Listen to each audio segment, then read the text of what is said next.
You know, that training that night because of him. The Women's Auxiliary Service pilots, or WASPs as they were commonly known, were used because of the shortage of men, and more so towards the end of the war when Mexicans were training in Texas. WASPs were sent along to observe for safety reasons, so that there wouldn't be any mid-air collisions, any interruption of traffic, and possibly, and also to take the aircraft off initially and land it when they got through the mission. Because in the back seat is very, very poor visibility in an AT-6 aircraft, so the WASPs in the front seat of the aircraft, front cockpit, did the landing and taking off.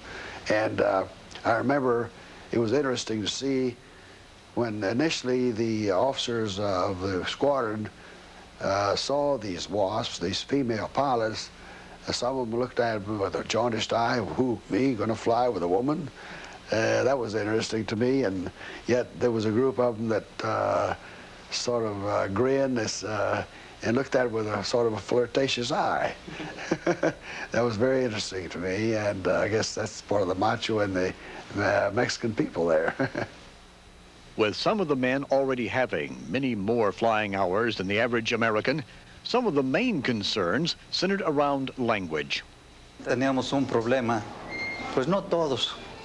Some of us had a problem, but not all of us, because there were some of us spoke English properly, others average, and others very little. They sent us a teacher, a WAC, Women's Army Corps instructor, to teach us in the quickest way possible. All of us took the same course. They taught us to sing American songs. It was helpful to us. We were having fun, and at the same time learning the language. In this way, we learned to communicate with the control tower.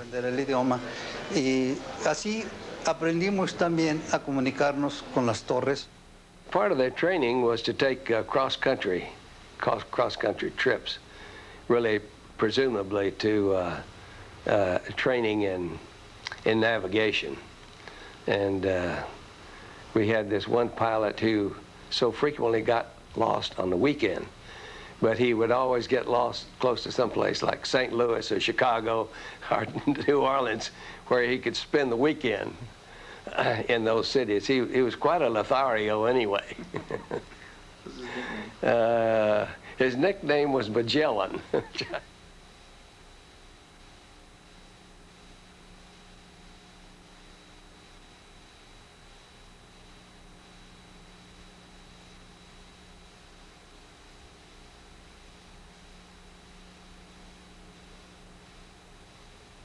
The Republic P-47 Thunderbolt was the chosen fighter plane. The Thunderbolt, or Jugs as it was called by its pilots, was the heaviest and most durable fighter of the war. We were so pleased to have that type of aircraft that we could do practically anything that other airplanes couldn't do.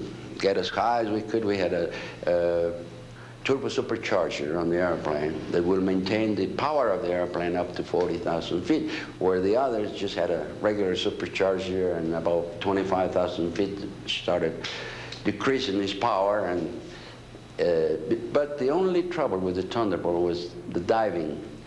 You couldn't dive the airplane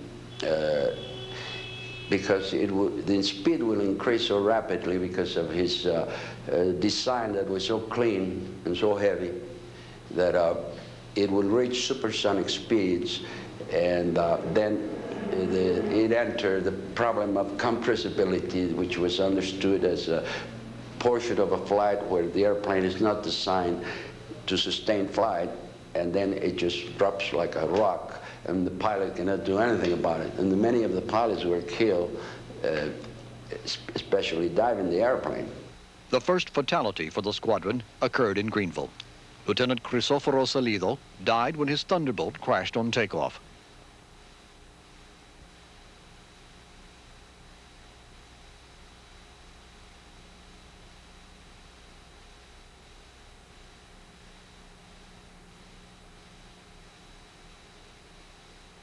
Weather conditions in Texas were favorable for locating bases all over the state. Some of the last instruction involved air-to-air gunnery in the border town of Brownsville, Texas. They were being trained for air-to-air gunnery, and the way that was done, a tow target was pulled by a B-26. And the tow target was a piece of material on a solid steel bar, which was about 6 feet in length, and very heavy, so that it would stay in one position while they were shooting at it. And then they would climb up and shoot and dive at it, and then they would come down and see how many times they hit it, how many holes were in it. And it was during that type of maneuver that Captain Rivas shot the tow target off of the B-26, and he ran into it, and it hit him and hit the canopy, and he went into Laguna Madre. The Brownsville air-to-air gunnery training marked the end of instructional training for the 201st. On a cold, wind-swept day in February 1945, the squadron officially ended its training and participated in a battle flag presentation ceremony. Representatives from the Mexican and U.S. governments were present. This included high-ranking military from both countries.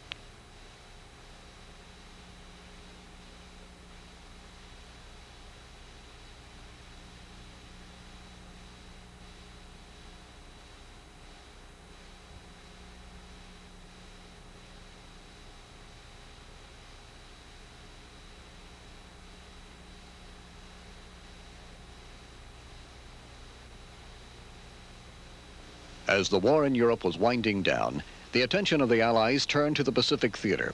Up to this point, the morale of the men had been low, uncertain whether they would get to use their training. The squadron now had a new enemy to focus upon. With Germany out, it would be the Japanese. It was decided that the squadron would carry the battle flag to the Philippines, where the Americans, under General Douglas MacArthur, were fighting to regain the islands. The pilot's last stop before being shipped overseas would be an air base in Kansas City, Missouri. We started thinking that we were going to the Pacific when we went to Kansas City, the last base we stayed in the United States, because that was the last part of our training, and the flying equipment and everything was given to us in that base. And then we started deducting that we were going to the Pacific because of the type of equipment we were given during those days. The trip overseas turned out to be a trial in itself. Most of the men had never been on a ship before, much less on a trans-Pacific voyage. The danger of enemy submarine attack was still present, and this, along with it being the first crossing for most of the members of the squadron, added a strain to the Pacific crossing. Ships operating in a war zone would routinely vary their course to avoid detection from enemy submarines and surface ships. We never knew where we were to begin with, less where we were going, because one morning we looked at the sky and we were sailing, heading north. During the day they changed course. Next morning we were sailing east or west. One day we knew that we had crossed the Ecuador, because a celebration that the sailors have, some special celebration when they go on the south. The month-long Pacific crossing was followed by the curious reception in the Philippines. The Japs had just gotten out of Manila and were around in the mountains. And all of a sudden we see a Filipino man with his 3 daughters. This Filipino man, Alfredo Carmelo, was the honorary consul of Mexico in Manila.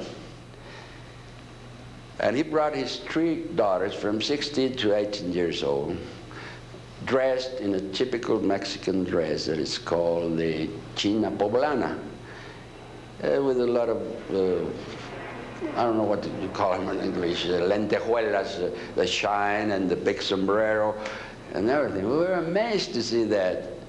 And, but it was a nice small reception, considering